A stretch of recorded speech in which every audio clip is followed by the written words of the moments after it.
bass.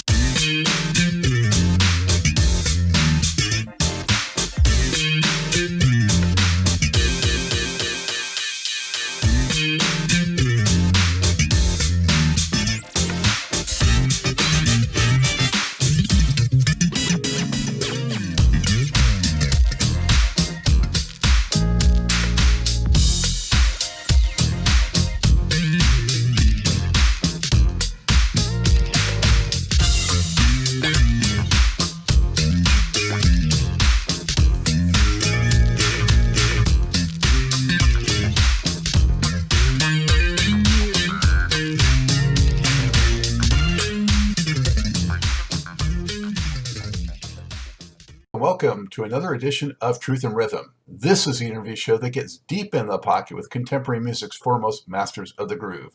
I am your host, Scott Dr. GX Goldfine. If you enjoy this programming, subscribe to the Funk and Stuff channel on YouTube, which is where Truth and Rhythm lives, and be an advocate by spreading the word among fellow funk, jazz, and R&B music lovers. Join Truth and Rhythm's membership program through Patreon. You can also submit a direct donation to the cause anytime at funkandstuff.net. At that site, you can also purchase the book Everything's on the One, The First Guide of Funk. Shop for official Truth and Rhythm and Funk and Stuff merchandise, and use the Amazon links for all of your online purchases, which allocates a percentage to this show. For those of you who go the extra step in supporting the show, you have my heartfelt gratitude for allowing us to continue to shine the light on those special artists whose quest is to find truth in rhythm. Welcome to this special edition of Truth and Rhythm, in which I'm honored to have a founding member of the iconic All Brothers Soul singing group Tavares. That's Lee Tavares, better known as Tiny Tavares. From their 1973 debut album Onward, the brothers spent about a decade recording 7 top 20 R&B albums and 20 top 40 R&B hits. Those included Check It Out, She's Gone, Remember What I Told You to Forget, It Only Takes a Minute, Free Ride, Heaven Must Be Missing an Angel, Whodunit, Never Had a Love Like This Before, Bad Times, and Deeper in Love. Working with some amazing musicians, producers, and composers along the way, Tavares continues to perform and delight audiences with their timeless sound. Tiny, thank you for joining me. How are you? Well, it's a pleasure. I'm doing pretty good. Like I said, when we tuned in, I was in the kitchen preparing dinner for my son and my grandson, and my daughter-in-law when she gets back. All right, and where is that? What city are you in today? Right now, I'm in New Bedford, Massachusetts, the whaling city, also known for Moby Dick. And where do you call home that's nowadays? where I was That's where I was born. Pardon? Where do you call home nowadays? Nowadays, I call Florida home. I'm actually in the West Coast in a little town called Punta Gorda. Okay, yeah, I have family in Cape Coral area. Oh, okay, yes, that's pretty close. In fact, I used to go to the BJ's over there. Yeah, my in-laws are there, so yeah, I know it pretty well. Cool. Well, great to have you. Been a fan for so long, and of course, getting ready for this, I had to go back and re-listen to all the albums again, so I'm all, filled with Tavares. So Cool. Tiny, could we start with you just telling us a little bit about what it was like growing up in such a musical family and with your brothers, and what that environment was like? Well, I can only say it was fantastic. And, being a child and actually getting an early taste of the entertainment world. It usually can be, I guess, overwhelming to some people, but we just absorbed it all and loved it. It's something that's been with me since, as you can see, some of the pictures that we posted from my childhood when I was probably 5 years old. So it's been ongoing since then. It's 5 generations. My grandfather was a musician. My father, myself, my brothers, and now it's my children and my grandchildren all performing. Wow, that's some DNA, man. You got some. Yeah. Yes. Jeez. What are your earlier memories of, getting on stage, and did it feel, comfortable to you, or did it take you a while to get into it? Well, I don't recall ever having any, stage fright or anything like that. We had one brother, my oldest brother Ralph, rest his soul, who always would not eat before a show because he'd get an upset stomach. So he would always wait until the shows were over to have dinner. But for the most part, all of us kind of just geared right into, stage life, performing in front of a crowd. We started out in the boys' club before it was even the Boys and Girls Club back in Fox Point, Providence, Rhode Island.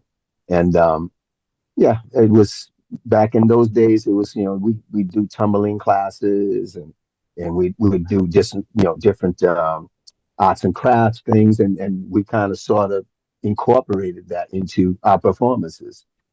And we'd jump through a paper hoop, do a tumble, step up, and start singing. Who were some of your major influences musically? Oh, back then, my brother John Funner, his nickname is Funner, kind of brought us up on doo-wop. My father brought us up on jazz. My mom and dad brought us up on jazz. But we listened to everything. I mean, we were listening. I was listening to my dad because he played guitar as well. Him and his sister, my aunt Vicky, were troubadours of Cape Verdean music. So we kind of grew up on Cape Verdean music, which is kind of like folk music for the island, the Cape Verde Islands. It's a dialect of Portuguese and African, and we kind of, I would say, it was back to the beginning days. It was groups like the Flamingos, the Moonglows, the Hop Tones. If you name them, we sang them. You came up in such an era of, like you said, from doo-wop into the soul. But your contemporaries, I mean, you had a lot of competition back then. Did you view, any of them as competition, or were they like your extended brothers, or what? More like family. They were brothers. No matter who we performed with, we just automatically gravitated to whoever, and unless you had somebody who was a little bit, you know, full of themselves, then you kind of, those are the people you stayed away from. But most cases, we've been very fortunate to and blessed to have some of the greatest musicians that we got to work with, and for the most part, all of them with their heads on level. When you look at the field, though, Tiny, would you think of groups like the OJs or the Spinners, or who did you think of? Some that you kind of had a kinship with beyond the others, maybe you were kind Oh, of similar to. yeah. Well, it started out with the Temptations, the Four Tops. We kind of gravitate to their style of music. Once we got away from what my father was playing, he wasn't too keen about. He wasn't too happy. But when we broke away from what's called our folk music, um, we started listening to, again, like I said, the older doo-wop guys. We learned a lot of those songs, the Flamingo songs, especially my brother John was really into the Flamingos and, like I said, the Hop Tones. So we learned our harmonies pretty much from those old groups, along with the fact that my dad said we were all singing harmonically when we were knee high to the chicken, as they say. So Yeah. yeah, the groups that we worked with and the groups that we kind of patterned, we loved the OJs. I used to sing Lou Rawls. Anybody that had some special quality to them, we gravitated to. It was automatic. And where did your voice tend to sit in the harmony mix? In the harmony mix, I would say I went from baritone to first tenor, Hmm. some bass from time to time, depending on what my health was during the time. Usually, I'd get bass whenever I was feeling like I had a cold or something like that. I pretty much have like a 4.5 octave range when it comes to what I'm capable of achieving. Hmm. Now, before you guys got your Capitol deal and started to become really famous, I understand you had some musicians in there that became famous on their own. I'm thinking of people like Bernie Worrell and Joey Kramer, the drummer for Oh Aerosmith. yes, I was just talking about Bernie yesterday. Bernie Worrell, Bobby Bowles, who works for Smokey Robinson. He's a Smokey's musical director. Um, Jimmy Earl, who plays on uh, Jimmy Kimmel. He's in the band with Jimmy Kimmel. We had a lot of great musicians, who just went on to their other fame. Our drummer Jackie Santos was playing with John Cafferty, Beaver Brown. So was Mike Antunes. He was the saxophone player in the movie Eddie and the Cruisers. Yeah, we got the musicians pretty much made a fam business for themselves. The guys that performed with us and still to this day, we have second generation musicians who started with us. Their children are performing with us now. Wow, what a Yeah, legacy. yeah, it's beautiful, man. When you got that Capitol deal, how excited were you? Were you kind of a little nervous about it? How did you guys feel, and you specifically? Again, nothing made us nervous. We never got stage fright, so we were tickled pink. I can tell you that. When you get the call that you're going to actually be with a major label. My brothers were fortunate enough to dabble in a couple of the subsidiaries. It was one company I was just looking at yesterday called Cracker Jack. That was on their record called the label was called Cracker Jack. And they got early recognition from those, but not as much as Capitol Records did. Yeah. So, do you have any memories about first being in the studio and what that was like? Well, studio for me, uh, I liked being in it. It was a little bit more regimented for what I was accustomed to. But then once you get the flow of it, it's pretty cool. I really liked going to the horn sessions and the string sessions though. That was my favorite. Whenever they said, "Oh, the strings are going to be recording tomorrow," they'd find me sitting there laying in the studio or something.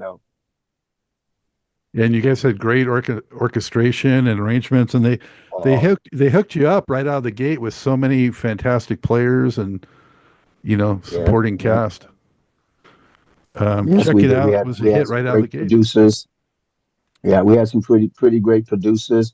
Yeah, we didn't even know "Check It Out" was written by a friend of ours who my brothers went to school with, and I was in a group with his brother. So Billy Osborne, who was the one who wrote "Check It Out," we had no idea until after we recorded it. Huh? Is that the same one that was part of LTD or different? Yes, yes, Yeah, same yeah. one and the same. And then his brother Jeffrey and I were in a singing group together back in the day before he joined LTD. Mhm. Yeah.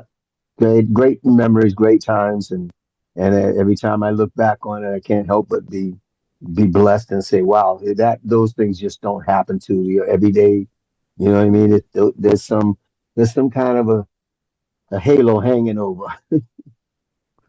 He had two top 10 hits on that first album. And how did you feel? Do you remember when you first heard something with you on it on radio?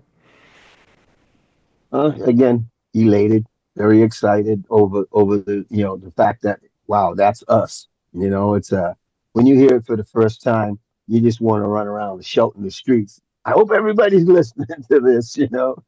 It's that kind of especially for radio stations. We had the crowd around the radios, the little radio we had in our home. So back in the day, and it was black and white TV and all that kind of stuff. I can remember seeing the Ed Sullivan Show in black and white, and all the different local shows that we had in our area, Providence, Rhode Island, and Boston area. There was those little mom and pop stations, and most of it was, like I said, in black and white. And we shared TVs with sometimes two, three families. Wow. Were you immediately out on the road to support that first record? I mean, were you doing like 100 dates a year? Or what was it like? Yeah, yeah. We toured quite a bit in the very beginning, and it was from east to west and north to south. We covered a lot of ground.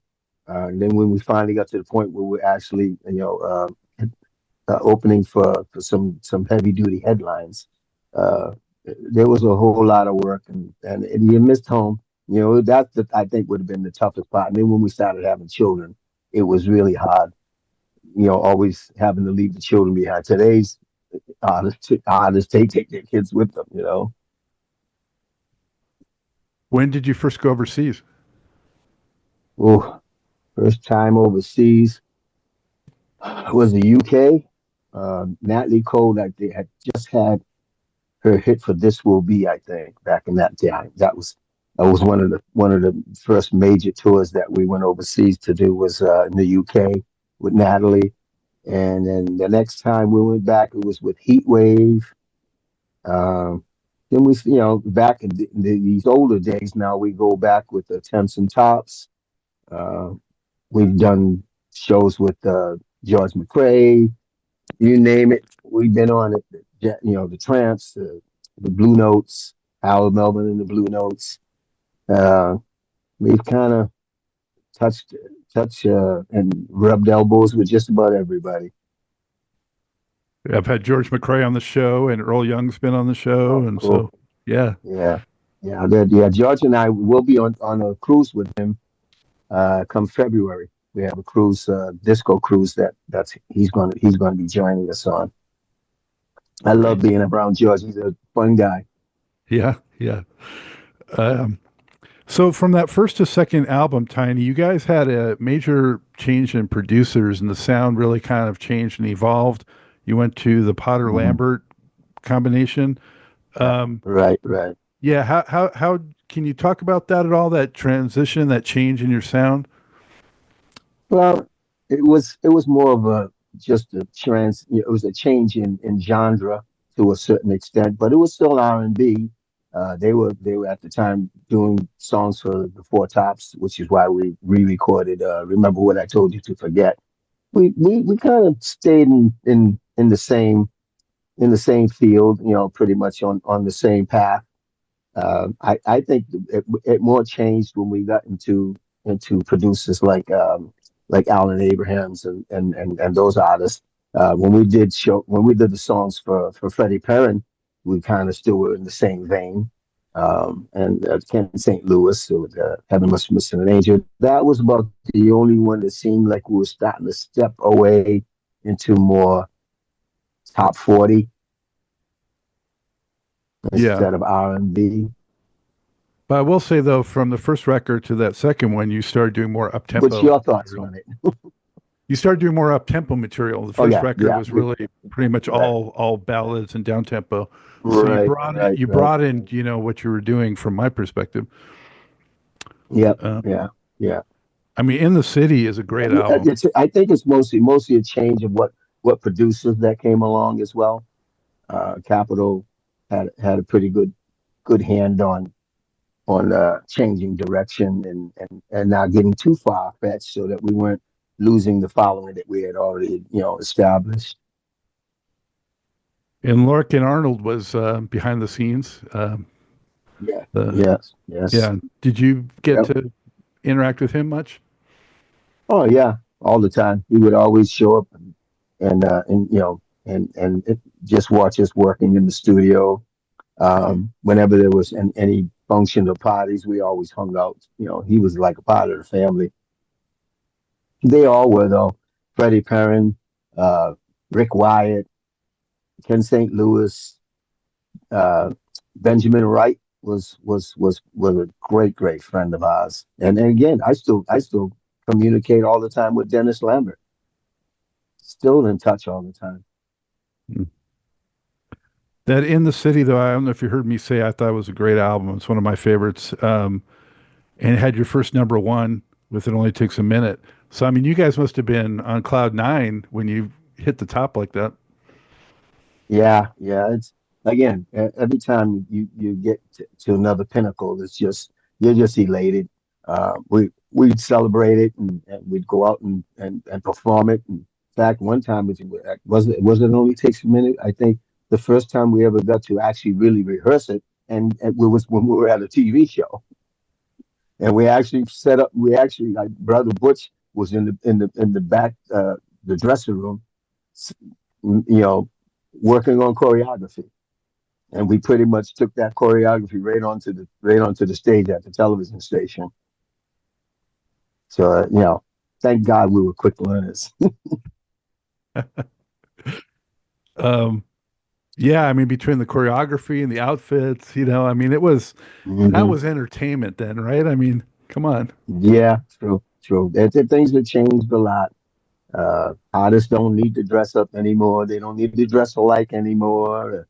Uh, there's a whole lot of changes in what that whole field looks like these days. But I guess it's whatever time you're in is the way you function and put your show together. We had Charlie Atkins for choreography. Most of the groups coming up from Motown and Gordy, Tamla, all of those acts had pretty much Charlie Atkins or someone of his level teaching them Gladys Knight in the Pits. That Charlie, you look at their movements, and that was Charlie Atkins. Some of a half of our movements were Charlie, and the other half was Butch and us, working in conjunction to help him create, steps for different songs in house. Do you ever remember yourself, especially, or it could have been one of your brothers, doing some kind of misstep on stage where you kind of had to, you know, improvise, or Play I don't know, catch up. maybe if a mic stand fell off stage or whatever? You have to play catch up. That's pretty much, I would say, probably everybody I've ever seen in the business, somebody will have a misstep. It's just about how you cover it. In some cases, you can turn that misstep into what you planned on doing already. If it meant it was such a big misstep, you went into a split, or you did a backward flop or something. Just to cover it up. Not a lot got noticed or picked up back in those days because people just assumed that whatever you were doing was a part of what you were initially intending to do. Yeah, usually I think the performer is a lot more worried about than the audience. Yeah, yes, true. Even the same goes for when you're performing the music vocally.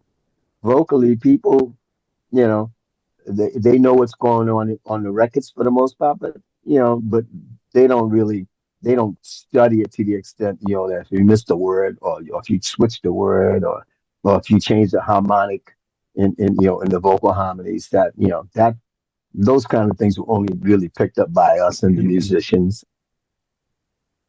Absolutely. I find it fascinating though, Tiny, too. I mean, that sticking within the city for just a minute, the variety of something like that you were doing then. I mean, as years went on, I feel like you saw less of that, but you had an Edgar Winter song with Free Ride, so you got a little bit of rock on there. And Yeah, yeah. the title track was funky. And you had an average white band cover on there and just a lot of different stuff. Yeah, yeah. We experimented. You wanted to experiment. You didn't want to make it seem like that was the only thing you could do was R&B. So you kind of bridge the gap and pick up some like you said, the rock music and our own flavor of it. It's the same thing with Hall and Oates. She's gone. We added our own touch to it. Uh, the More Than a Woman. Yeah, that was actually a misstep. It was only supposed to be a Tavares' version on the soundtrack. But what happened in the process of that, the Bee Gees brought us the song, wanted us to record it. We met them at Madison Square Garden during the concert. We opened for them, and when they brought us the song, that was supposed to be the only. We were supposed to be the only ones singing it, but they had the version that they gave us as the demo version. They utilized it in one of the shoots for John Travolta. There was a scene that John Travolta was he went ahead and started recording a specific scene that had our song in it. So they used the demo, and then when we tried to sync up our version to the recorded, the already in the can kind of situation of what that scene was, they didn't sync up. So that's what started that whole Uh, catastrophe. So how'd you guys feel about that? Well, it is what it is. We accepted what it was and just kept on rolling.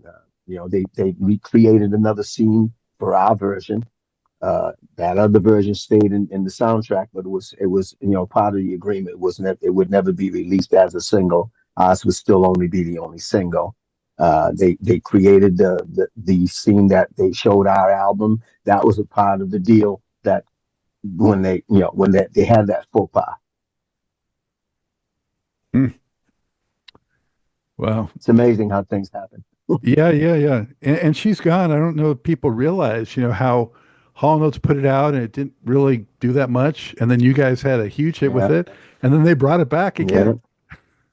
Well, and that was another misstep. That was a capital misstep because when we brought it to number one R&B, it down in the R&B charts, Capital usually what record companies, not just Capital, all record companies would normally take it and cross it over into the pop charts.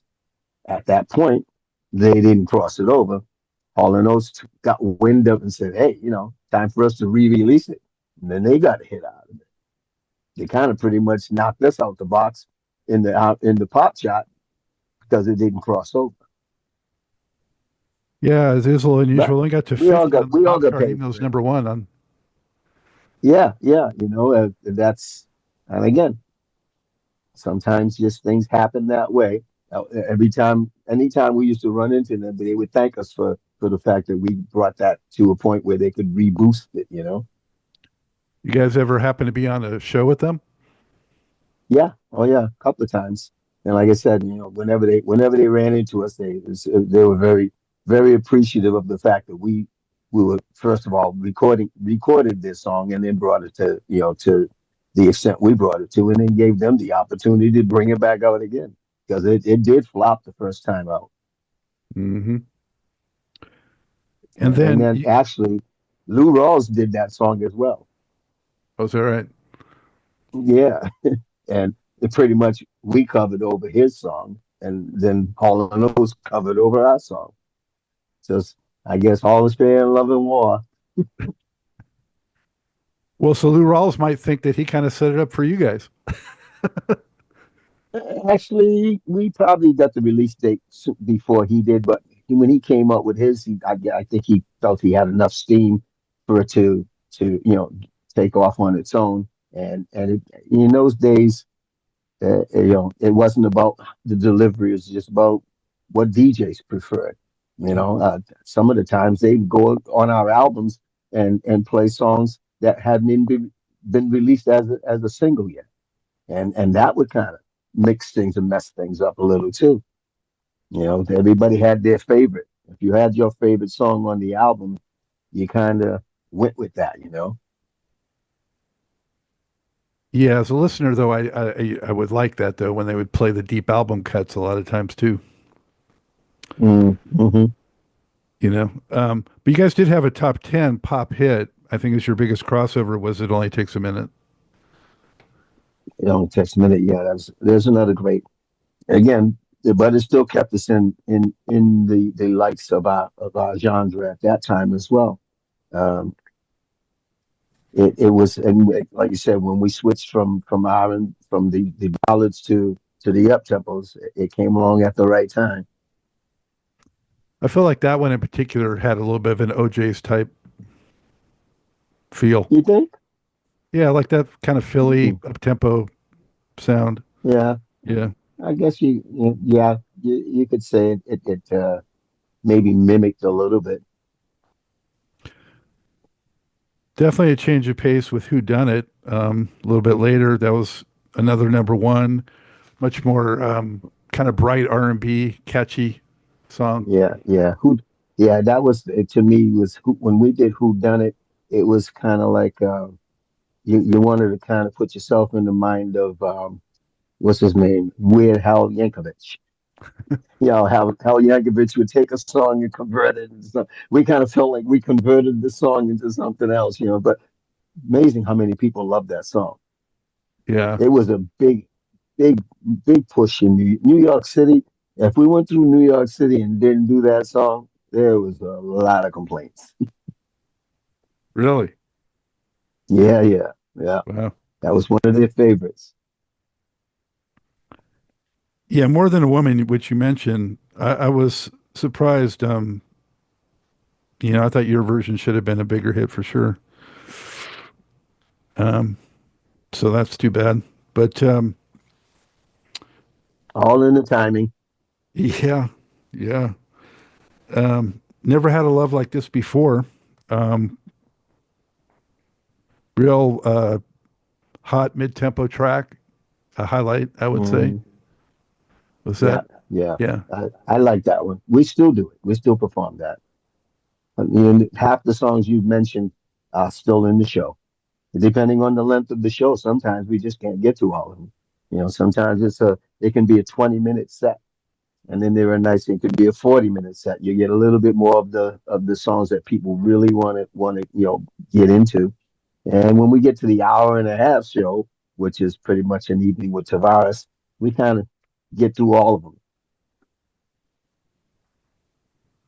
I and really like that.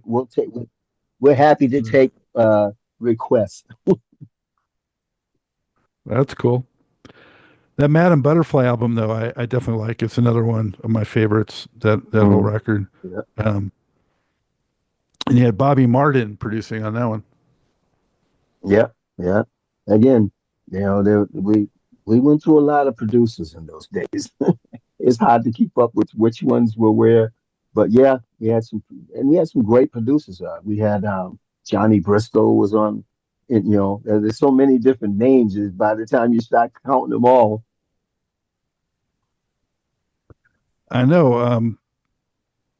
Even later on, I mean, you had people like Renee and Angela, at some point, and you yeah, guys have yeah, touched so many folks in the sure, business. sure. The Silvers, Yeah, Leon the Silvers. list goes on and on. Yeah, Was there one of the producers though that you felt like most comfortable with, or was your favorite? yeah, I'd say there were several.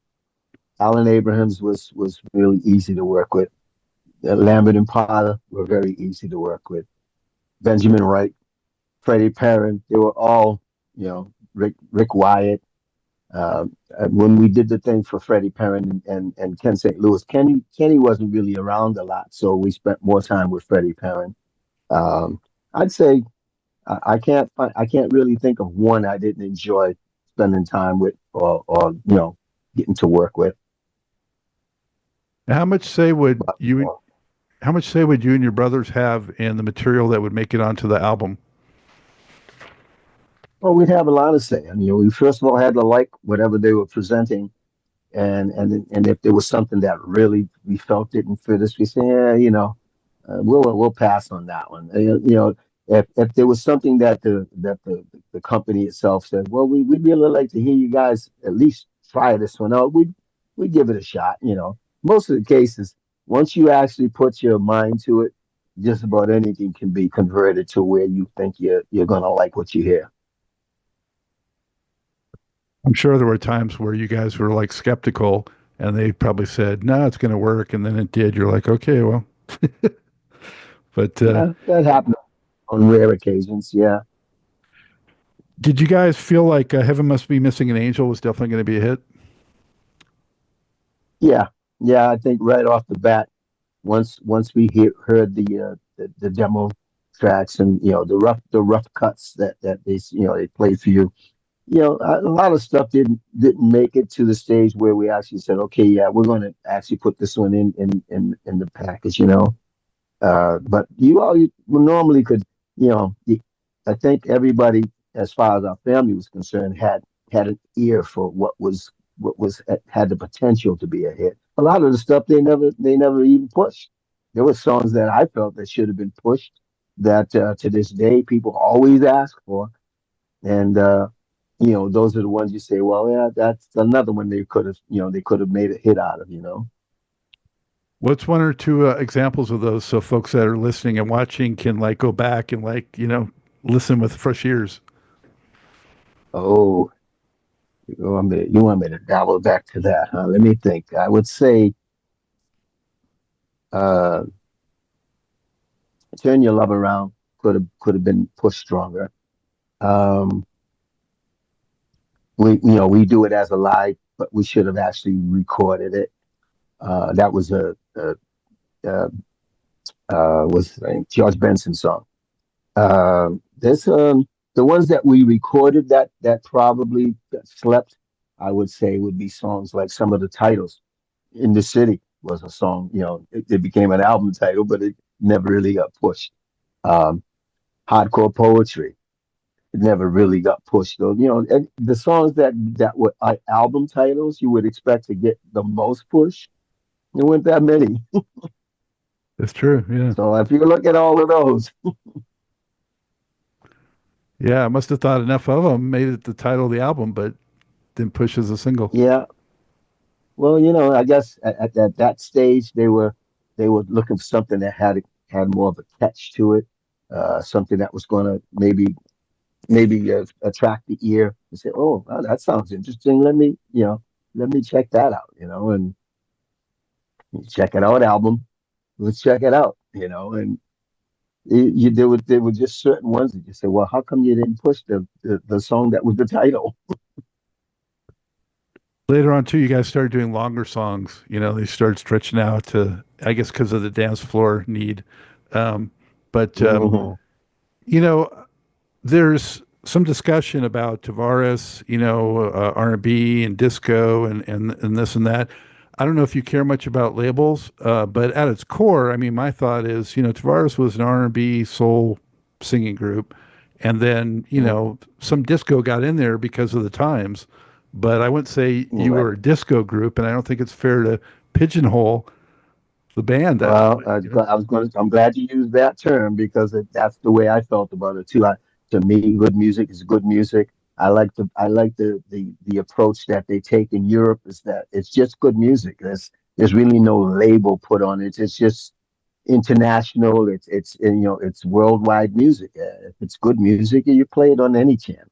You don't like you say pigeonhole it to it can only be played on a disco station. It can only be played for a disco show. You know what I mean? We really never liked that title or titles that put you into a box, pigeonhole you to a point that it felt like you were leaving your field. Mhm. Did Not you have? crazy about that. I understand. Did you have preference yourself over doing the ballads versus the up-tempo material? Oh, I love ballads. If I had my way, I'd sing nothing but ballads. But I had there's a couple of songs that we did that were up tempos that I would feel, you feel good about doing them every once in a while. But I really love singing love songs and ballads. That's my forte. You're a romantic. Yeah, to a certain extent. Yeah, I would say. And and it doesn't always have to be with an up song that as far as the mood. It could have been a sad song, and still, as long as you delivered it properly, it didn't matter. In terms of the sound evolution of Tavares, to me, and Sign of the Times also, just in the late '70s, I felt like you guys got a little more R&B and a little more funk, even less disco. And then the '80s, I felt like, even like some of that Earth, Wind, and Fire kind of sound was like creeping into, what you guys were doing. Mm. Mm. You think Earth, Yeah, Wind, and Fire? Which ones? Which song? I would say, Now I'm going to put you on.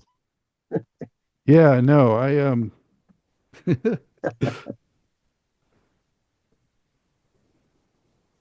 I'll tell you.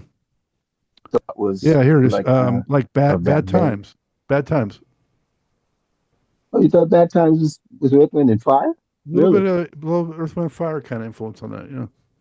Oh, okay. Well, I take that as a compliment, but I never really felt it that way. I'll have to ask. My sons are my critiques. They do my criticking for me, and then Well, and I'll say I'll run it by them. the horns started getting more prominent in the music, whereas the strings Hmm. weren't prominent before that. So the horns being I see. brought Yeah, up, I think, yeah, added to me a little more of an Earth, Wind, Fire kind of feel. yeah. I understand what you mean in that respect. Yeah, yeah. Because when you hear horns, you automatically Earth, Wind, and Fire, Tower Power, Chicago. That's when I love the horns and those things. Oh yeah. Tiny, is there one or two unforgettable memories from the road that just really stand out that you could share with us? Mm, I would have to say the major concerts, touring with the Jacksons. We used to hang out at, the two families were one. We're still always in touch. I just spoke to Jackie a few days ago. Um, Touring with Lou Rawls. We really enjoyed working with Lou Rawls when he was on board. Uh, Al Green. We did shows. Some of the shows that we did that were like stadium. Uh, those are unforgettable. Um, uh, all of them. We worked with when we did the Grammy tribute to the Bee Gees. We worked with Celine Dion, Stevie Wonder, uh, Pentatonix. And there was so many acts on that television special that it's really nice. And of course, Jason Derulo was a part of our performance, so my kids love it. My grandchildren love it. Whenever they're kind of lost on what Tavares really is, I said, well, go check out Jason Derulo with Tavares. They love that part of it. Was there anything that you remember in terms of like maybe you had a show and the band didn't show up, or something unexpected that you guys had to navigate? Oh, geez. I don't think and even if we did, we bounced back pretty good. Yeah, again, if we had somebody who got lost or a car broke down, everybody else was really pretty good at filling in the gaps. It would make it a little difficult, but we'd get through. This was always the case was the show must go on regardless. Somebody showed up with laryngitis, show still must go on. Since I wasn't at one in the 70s, what were the Tavares shows like in terms of, the vibe and the audience? I mean, was it more women than guys? And I mean, what was it like? Yeah, most cases it was usually more women. We the guys, well, but that brought the guys. We could pack a house with ladies, and you'd be sure the guys knew about it, and that's when the audiences would become half half. Because the guys were like, they were going to find the women where the Tabata show is. That kind of came hand in hand. So you mentioned the OJs. Did you do shows with the OJs? And Yes, yes, we did. We worked theaters in New York with the OJs, going to Pennsylvania, Philadelphia shows. We did a lot of shows with Eddie Leverett and the guys, as the the Apollo. That we were always with them and some of the other acts during that period in our career. Yeah, OJ's again. I'm still in touch with the guys when it comes. I usually do the Jeffrey Osborne Classic. That we do that, and Eddie Leverett's normally in attendance. Johnny Gill's usually in attendance. Smokey Robinson's in attendance. We get to still communicate and hit the stage with a lot of those acts that show up for those events. We do a lot of charitable things. We have one now that we do for my brother Ralph, which is for the Boys and Girls Club of America, but we do it here in Dartmouth, Massachusetts, at a course called Allendale Country Club, and every year the great attendance with some of the other artists who show up to partake. We do the Jeffrey Osborne. We do it with a lot of sports celebrities, a lot Patriots and guys from different basketball. Everybody. yes, Dr. J. Yeah, that's the Lakers. Yes, that in fact. Magic is normally at most of the Jeffrey Osborne. Hmm. So you guys ended your studio career at RCA. Why did it come to an end in the early '80s? What happened? Oh, I think it was, you get to the point where when things when some of those calamities that happen, when they do happen, you kind of lose your grip on, kind of feel like, maybe it's time to chuck it all in. But what kind of headspace were you in? How'd you feel about it when you guys stopped doing that? Was it hard or Well, we never really stopped performing. We just weren't in the same limelight because we took a step away from recording, which a lot of people probably thought we chucked it all in, but we were still working the European market more. Uh, we went to the Philippines with Dionne Warwick. There were places that we just continued to perform, but we weren't recording. We weren't releasing. And when people, I guess, when they don't see you releasing, they assume you've left the business. Which wasn't really the case. We still continued on. I mean, you guys had a hit even on your final record?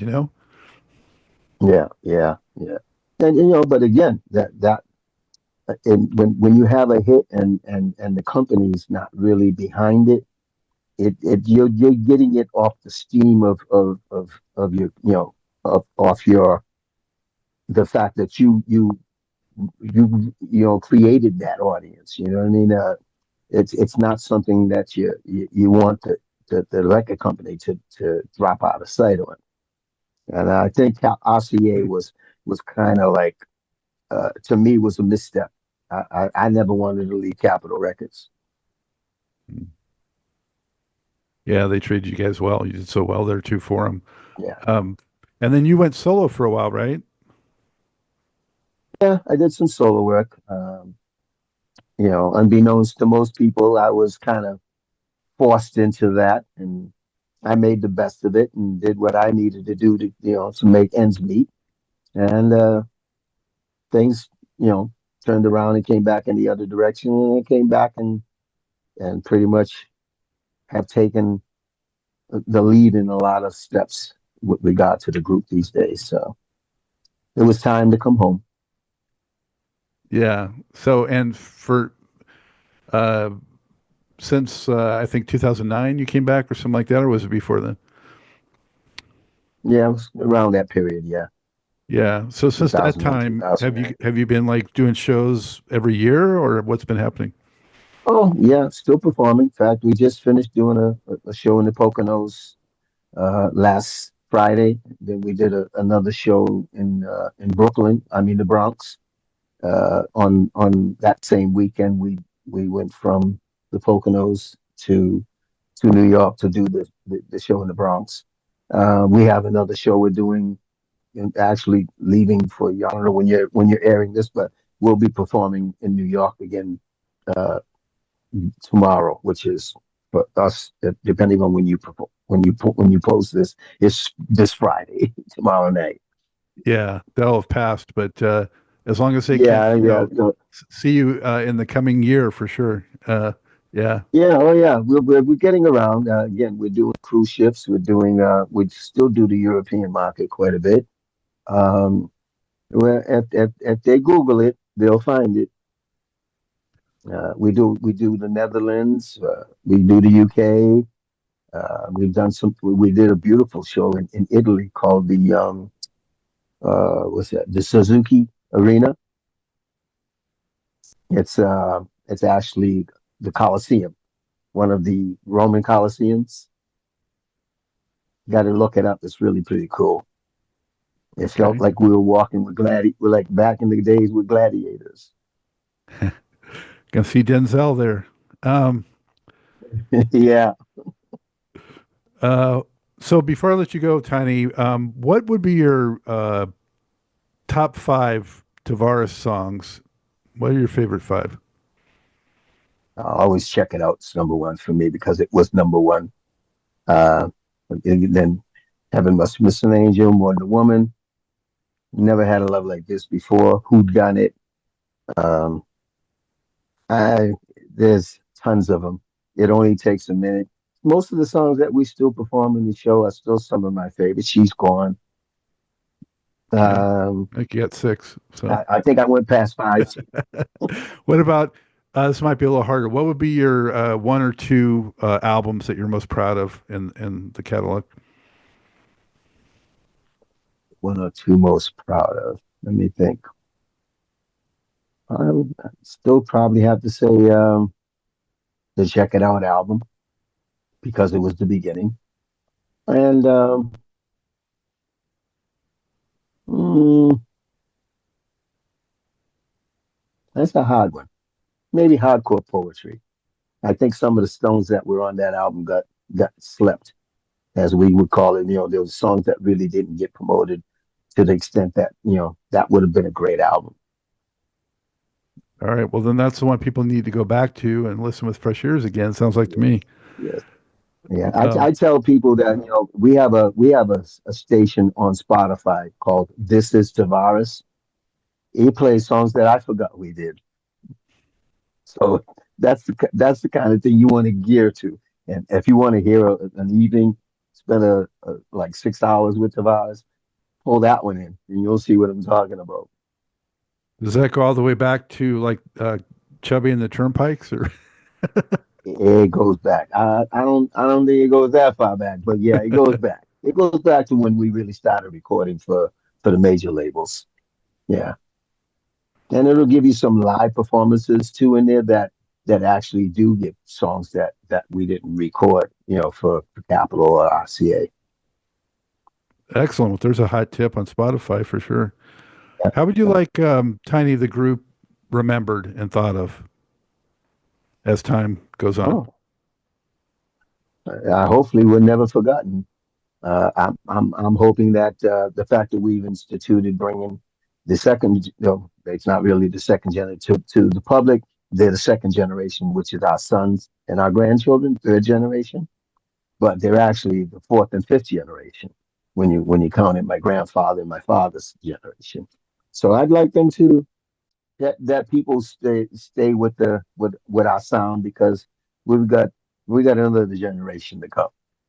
We've incorporated, as because of the losses in the family, and my brother Chubby, who is still with us, doesn't perform because of his lungs.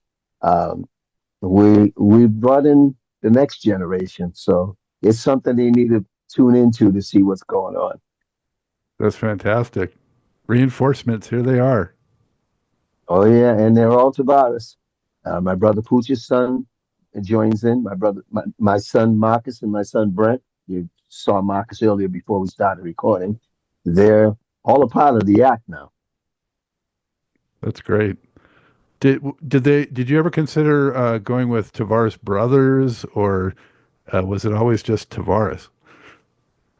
Well, we use the term brothers a lot, like for the websites, our Facebook and our www. But yeah, people have always known us to be, when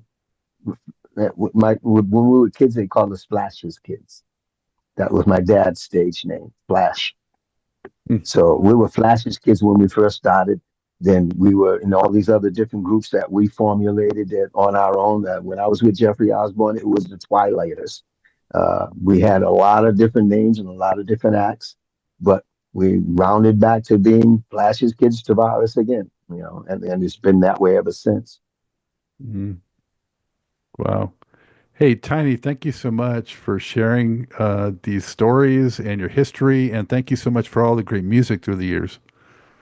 Yeah, thank you for having me on. I look forward to seeing it air and being able to tell other people to tune in. I hope you enjoyed this episode of Truth in Rhythm. A big thank you goes out to our guest as well as to you, the viewer and listener. Also, much gratitude to Pleasure for supplying the show's funky opening and closing music. As a reminder, you can always access the complete list of linked shows by episode at funknstuff.net. I urge you to support this program and receive the extra benefits along with that by subscribing to the Funk and Stuff channel on YouTube and sharing it with funk, R&B, and jazz lovers, joining Truth and Rhythm's membership program at Patreon, submitting a donation at funkandstuff.net, buying Everything is on the One, the First Guide to Funk book at Amazon, shopping at the Funky Things store for cool merchandise at funkandstuff.net, and linking through funkandstuff.net for all of your Amazon purchases. In addition, if you're an artist or anyone seeking proven, results-oriented professional marketing, PR, writing, or editing consultation or production, check out the media services section at funkandstuff.net. Also, I encourage you to drop me a line at scottg@funkandstuff.net. I love the feedback, suggestions, guest requests, appearance and sponsorship inquiries, and just talking about my favorite subject, groove-based music. For now, and as always, this is Scott Dr. GX Goldfine saying, keep on vibing to the rhythm of the one.